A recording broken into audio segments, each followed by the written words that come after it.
Trump supporters in Washington. But I think, keep in mind, Americans generally prefer divided government, actually. They don't like either side having their total way. You see that through history. And so I think it gives an advantage to the Georgian incumbents, the running down there to the Republicans. We only have to win one to keep the Senate. So I feel good about it. But I mean, I think the money that's going to be poured into Nag-flight sila talaga from other state. enough of a campaign has probably out of that election. So sometimes you're glad you live in Illinois. Those selling television Daming time in Pilipino rito. Georgia are a little bit like folks at the Chick-fil-A drive-thru right now in terms of taking orders. Yeah. That's right. You make a really good point though in terms of Americans loving gridlock. I'm going to paraphrase George Will here because I'm not smart enough to quote him exactly or as eloquent, but it's something along the lines of gridlock is an American success story, not an American problem.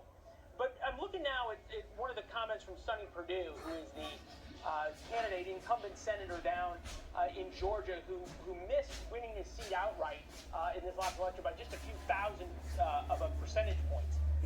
He said, make sure that we can go back to Washington and stand up against AOC, Nancy Pelosi, Talagang madami to sa and all nag-flight these radical from leftists. other state. And then it was Chuck Schumer who said, if we win Georgia, we change America. That's got to be good talking points from your side, whether you're hardcore MAGA or whether you're a more middle-of-the-road Republican as you are. Yeah, it certainly is. And again, to be seen as this was really a Republican victory this election. I know everybody has their focus on the presidency, so Republicans can see that as a loss, and it was. But we made a ton of gains. And I think to take that situation that we have now and say, okay, we're going to turn around and win Georgia if you're a Democrat because we want to change America. I think Americans said, look, we don't want America necessarily fundamentally changed. Some do. What we wanted is a tone down of the rhetoric. We want people to get along. And I think that's a good message out of here. And what I hope is it's not going to happen before this election in January. But I hope that after that, everybody can maybe take inventory of the fact that, yeah, elections are always heated.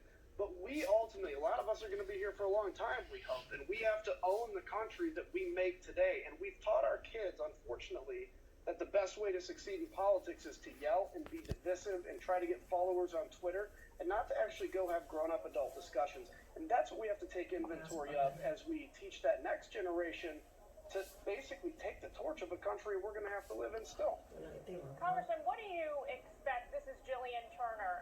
What do you expect from a Biden administration in terms of national security? What do you think?